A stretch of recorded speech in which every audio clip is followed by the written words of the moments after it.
Hey everybody, thanks for joining me. I'm Laura and today we're going to talk about arms. Hey you guys, real microphone, we upgraded.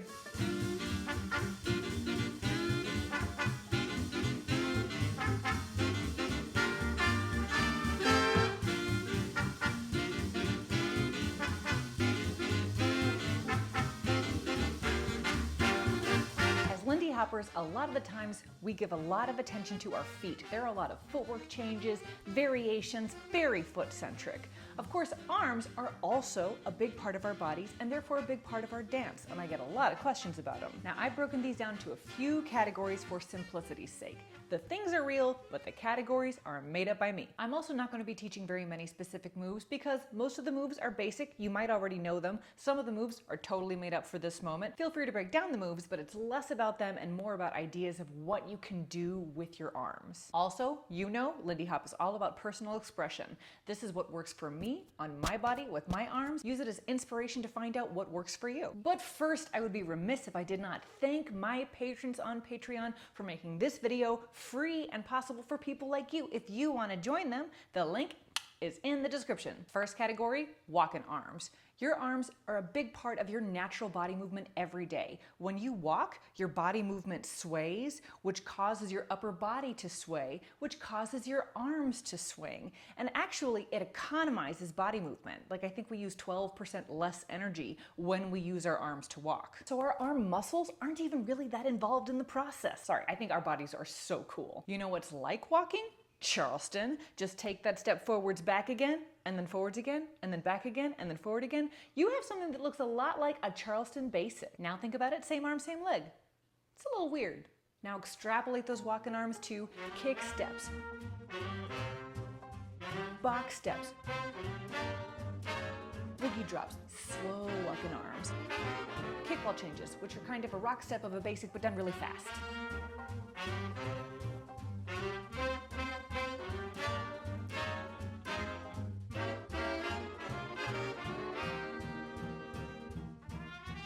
There are tons of moves that just use walking arms. Now, depending on the rhythm of the movement, you might need to adjust the timing of those walking arms. For example, kick, kick, double kick. That double kick keeps one leg in front and therefore pauses that arm swing. And of course, you can accommodate that in a bunch of different ways. You can just hold that arm there, looks good. You can pump it in the air, whatever sort of energy level you want to bring to it. The relationship between your arms and your body might be really automatic when you're walking, but sometimes people have to think about it when they're dancing. If you're having trouble, think about what leg you're about to rock step with and then look at that hand. As you rock step, punch it forward. If you can start off right, the rest of the move will have a much better chance. It is never too early to practice that relationship because not only is walking arms pretty and a nice thing to do with your arms, but it is also the lead follow of a lot of different moves. For example, hacksaws. I used to think that hacksaws was just choreography, but no, it's just that body movement. Another example, tandem Charleston. That feeling of your arms going back and forward is the lead for tandem Charleston. So both leaders and followers want to have that feeling natural and automatic in their bodies. Now, if you feel confident with the rock steps and you want a bigger challenge, I like to do something with a 1 kick, 2 kick, 3 kick squat.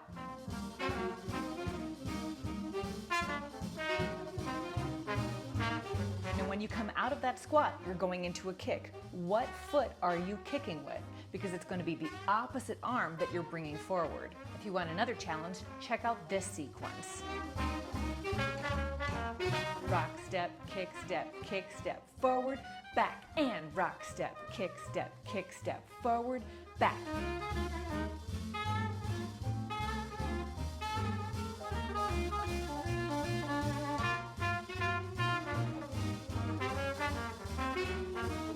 Notice during the entire sequence, my arms can continue the arm swing without pausing.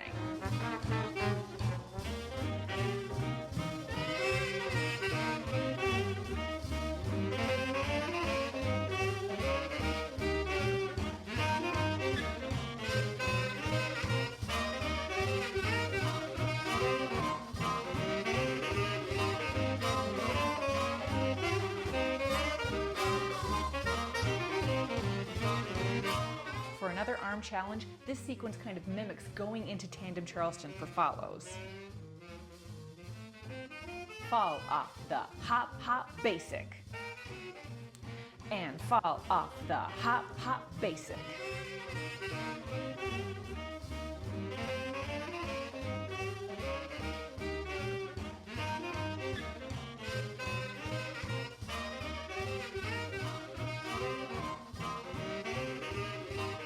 Notice every time I go into that basic, it's important that I reach forward with my rock step arm. That also prevents me from over-rotating, so it makes the whole move a little bit easier.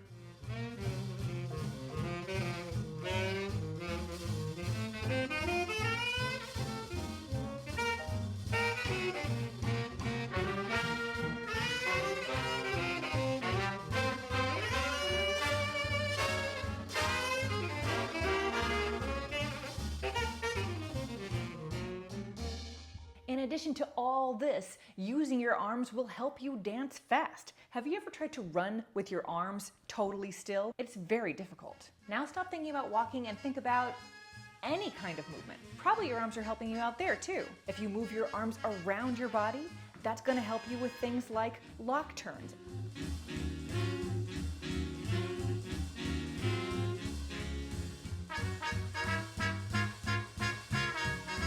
And egg beaters.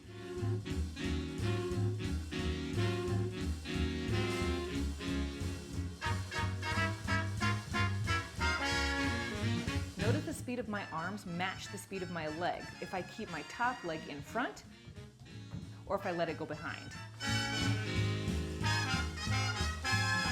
That's a lot like a double kick or a single kick. Now think about wiggling sideways. That goes really well with a Shorty George. Now you may have heard the word, Lindy Hop can get very athletic. And again, your arms have your back. I have definitely seen sports ball people use their arms to get some extra lift in a jump. Try it out. One is much easier than the other. Now check that idea out in this jump. My arms are not only giving me a little extra lift, but they're also helping me turn and helping me land on time. Now most of the time jumping high is not of value in Lindy Hop, but controlling your timing and being efficient is. So think about how you would use your arms in something like a half break. Here you can see my arms are giving me a little extra lift during the kick of the kickball change.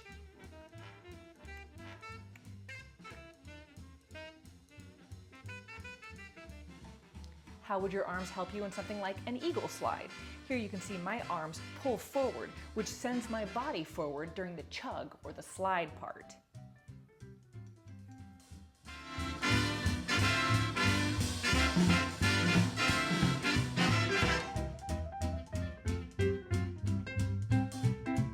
Now let's talk turns. Again, your arms are there for you. Depending on how you set up, you can prepare for something totally different. Check out these examples. In this example, I'm prepping to the left and turning right. In this example, I'm prepping right and turning left. And in this example, I'm staying straight and my arms reflect that. Now let's have a quiz. What am I about to do?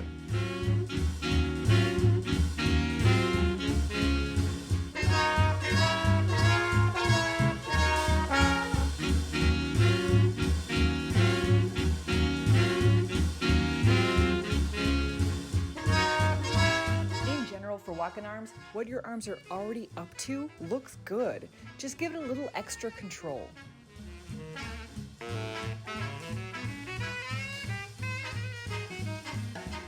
Lindy Hop was invented by people who probably looked a lot like you. They probably had 2 arms, 2 legs, a head above their shoulders. They were somewhere between 3 feet and 8 feet high. There are only so many different ways a human body can move. If it feels good, it might be good. Next up, this is such a tiny little category. Category 2, enough arms. Basically, I do this whenever I squat. My legs aren't swinging backward and forward, so there's not much for my arms to do other than enough. And it keeps everything nice and tight and on time.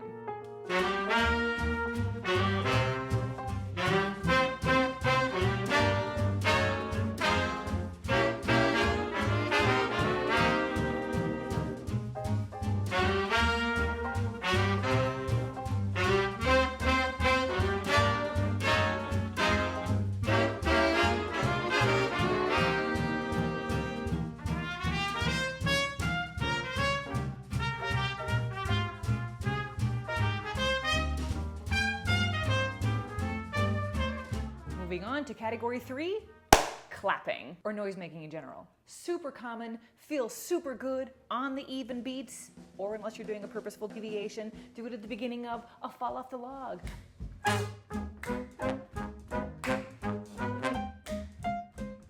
Susie Q. A boogie drop. If you want some variety, do the clap and melt for some nice relaxed motion.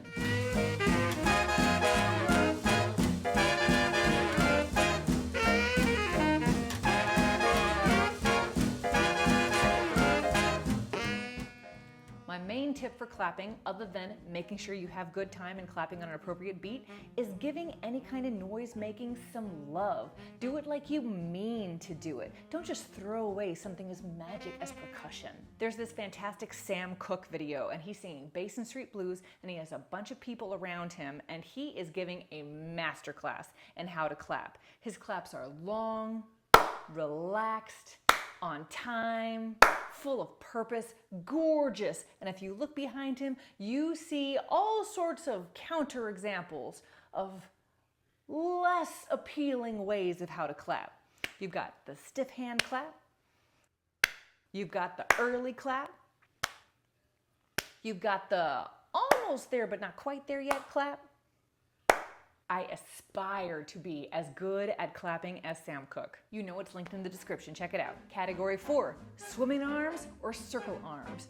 Basically a lot like walking arms, but a bit more dramatic. Try them in something like kickball changes. I use them as transition arms a whole lot. Here's a fall off the log into a boogie drop. Double circle arms. There are several other moves that these arms really work well with. Check them out in the TOBA break.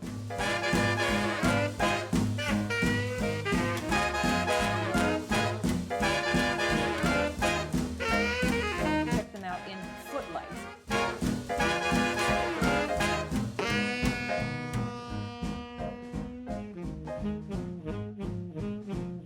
Check them out in this move whose name I don't know yet.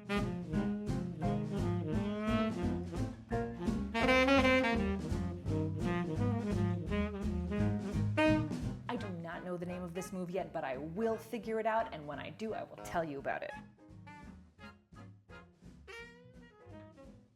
Notice the whole time, my arms might be circling, but their position in front or behind my body goes along with the opposite leg, just like walking arms.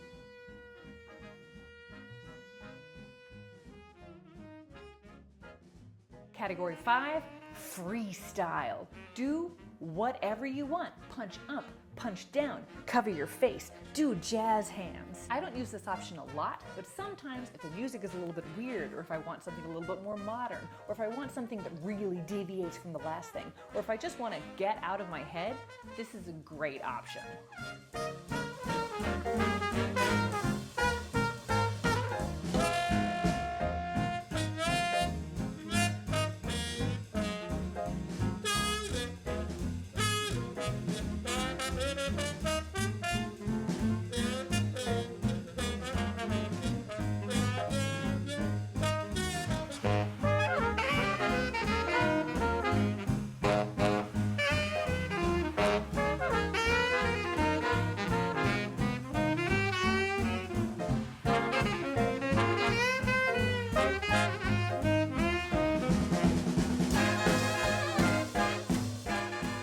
Shorty floss I saw a student at a workshop do. I did not think of it. I cannot take credit. Category 6, nothing. Just do nothing. Put your hands in a place that you like and just leave them there and do nothing else, but in a powerful, committed way. And ideally, think about the entrance and exit into and out of that nothing.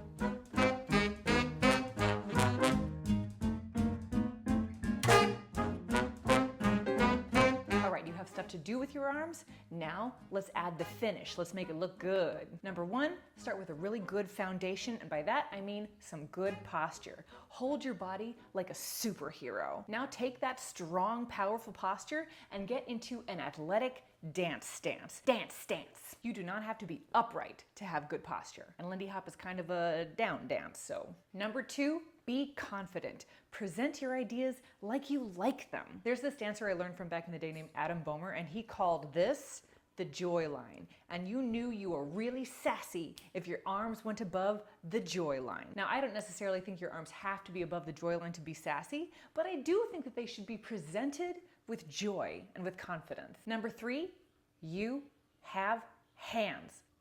I know it's so easy to forget. I think about putting a little bit of energy through my fingertips, just enough so my wrists don't wiggle around. If you look at videos of old timers like Don Hampton or Norma Miller, they're constantly talking with their hands, telling stories with their hands. It's a huge part of their presentation. If you want to use your hands in a more powerful way, think about stretching through your fingertips, not for length, but for feel. Ultimately, arms, like Lindy Hop, ain't what you do, it's the way that you do it. Maybe you do something that has nothing to do with anything I have said in this video, but you do it and you believe in it, and I will believe in you too. The most important thing to know is that I want to know that you remembered that you have hands and arms and that you thought of them when you thought of the movement. Now, it's homework time. Do a simple move again and again. What can you do with your hands and arms? Do a simple choreography again and again. What can you do with your hands and arms? And you don't have to overthink it. You don't have to do that much. If you want to do a lot, check out Leon James. He was the hand man. Al Minns, who was a beautiful dancer, to me was more of a leg guy. You don't have to do a lot to look amazing. All right, I hope that was helpful. Wait, what about partnering?